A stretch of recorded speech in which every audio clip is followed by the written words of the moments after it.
नमस्कार, मैं हूं राम किंकर। बीजेपी सरकार को दिल्ली सरकार में 27 साल बाद वापसी भले ही हो गई हो, लेकिन 8 मार्च को बहुत बड़ा चैलेंजिंग दिन होने वाला है, खास दिन होने वाला है। ऐसा इसलिए क्योंकि 8 फरवरी को विधानसभा का चुनाव आया था और 48 सीटें जीतने वाली बीजेपी ने आम आदमी पार्टी को 22 सीटों पर समेट दिया, या यूं कहें ये जनादेश ऐसा था कि बीजेपी बड़ी बहुमत वाली पार्टी बनकर उभरी और आम आदमी पार्टी को जो है पीछे की तरफ धकेल दिया और सत्ता से उतार दिया, तकरीबन 22 सीटों पर ही समेट दिया। 1 महीने हो जाएंगे 8 मार्च को, लेकिन बार बार आतिशी यह याद दिला रही हैं कि उन 2500 रुपयों का क्या जो महिला समृद्धि योजना के नाम पर आपने घोषणा किया था और कहा था कि कैबिनेट की पहली बैठक में दे दिया जाएगा। बहरहाल इस पर मुख्यमंत्री रेखा गुप्ता ने साफ तौर पर कहा है कि चाहे सिलेंडर देने की बात हो, चाहे 2500 रुपए देने की बात हो, यह बार बार किसी को याद दिलाने की जरूरत नहीं है। और एजेंडा हम चलाएंगे, एजेंडा वो नहीं चलाएंगे जो विपक्ष में बैठे हैं, और जो वायदा हमने चुनावी वायदा किया है वो पूरा होगा। हालांकि पूरा कैसे होगा, फ्रेमवर्क क्या है, इंप्लीमेंटेशन की क्या पॉलिसी है, क्या स्टेक होल्डर से अब तक कितनी बातचीत हुई है, 8 फरवरी को रजिस्ट्रेशन, 8 मार्च को रजिस्ट्रेशन होगा नहीं होगा, या फिर किन वर्ग की महिलाओं को का रजिस्ट्रेशन किया जाएगा, ये सब कुछ सवाल का जवाब उन्होंने नहीं दिया। तो कुल मिलाकर के इस बात पर अभी भी क्लैरिटी ये साफ नहीं बन पाई है कि 2500 रुपए वाली ये जो महिला सम्मान योजना है वह किसको मिलेगी, किसको नहीं मिलेगी। बहरहाल ये देखा जा रहा है कि जो मैनिफेस्टो के दौरान घोषणा हुई थी उसमें क्या क्या शर्तें थी, और अब सरकार में पॉलिसी के लेवल पर जो इंटरनल रिपोर्ट आएगी उसके हिसाब से क्या कुछ आगे होने वाला है। तो कुल मिलाकर के एक खास खुलासा मैं इस वीडियो में करने जा रहा हूं, जिसमें साफ तौर पर बता दूं कि रेखा गुप्ता भी पार्षद रही हैं। वह शालीमार बाग इलाके से जब लड़ी तो विधायक बन गई, लेकिन उससे पहले वो पार्षद रही हैं, तकरीबन 2 से 3 बार वो पार्षद ही रही हैं। और पार्षद रहने के दौरान उन्होंने आवारा पशुओं और जो रिक्रिएशन सेंटर बुजुर्गों को बनाने का है उसको लेकर के काफी ज्यादा काम भी किया, काफी दबंग मानी जाती हैं। तो एक बीजेपी की पार्षद हैं जो कि हरकिशन वार्ड 48 से आती हैं, गुरु हरकिशन वार्ड 48 है, और उनका नाम है मोनिका गोयल।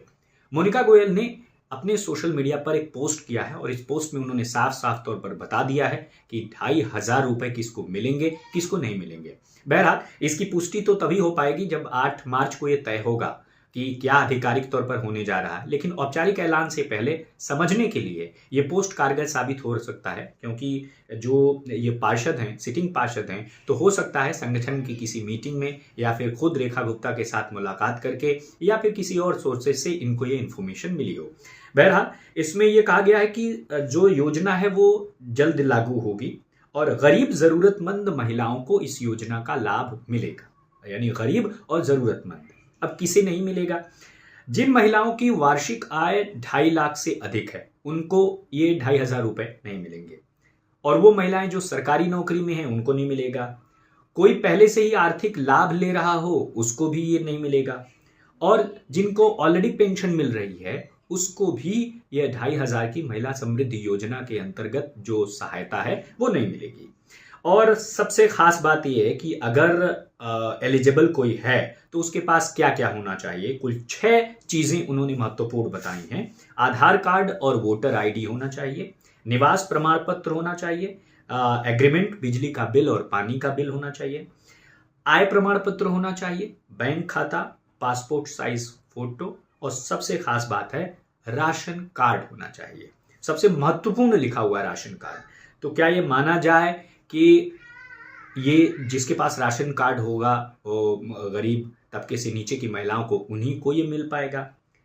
बहरहाल और इनमें लिखा हुआ है कि ये दस्तावेज तैयार रखें, जल्द ही रजिस्ट्रेशन पोर्टल खुलेगा, तत्पश्चात सीधे खाते में पैसा आएगा, यानी कि सीधे पोर्टल खुलेगा और सीधे खाते में पैसा आएगा। रजिस्ट्रेशन के बाद रजिस्ट्रेशन पोर्टल खुलते ही सीधे खाते में पैसा आएगा।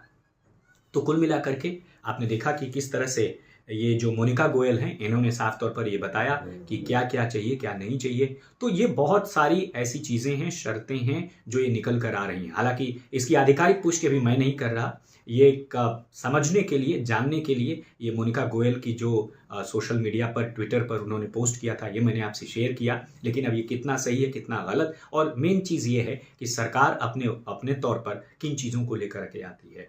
तो बहरहाल ये आप समझिए कि इसी का सबको इंतज़ार है, लेकिन सरकार कब इसे इम्प्लीमेंट करती है, एक्सपर्ट्स ये कहते हैं कि उसमें कुछ वक्त लग सकता है, और कुछ ने तो कहा है कि 6 महीने से ज़्यादा का वक्त लग सकता है, क्योंकि महिलाओं की संख्या बहुत ज़्यादा है और ऐसे में कौन एलिजिबल होंगी, कौन नहीं होंगी, इसका एक खास खाका और फ्रेमवर्क अभी तैयार किया जा रहा है। तो साफ तौर पर अभी इंतज़ार करना होगा 8 का, और देखना होगा कि यह कब, कैसे और किन तरीकों से महिलाओं के खाते में पैसे आते हैं, जो कि आम आदमी पार्टी ही नहीं बल्कि बीजेपी का सबसे बड़ा चुनावी वादा था।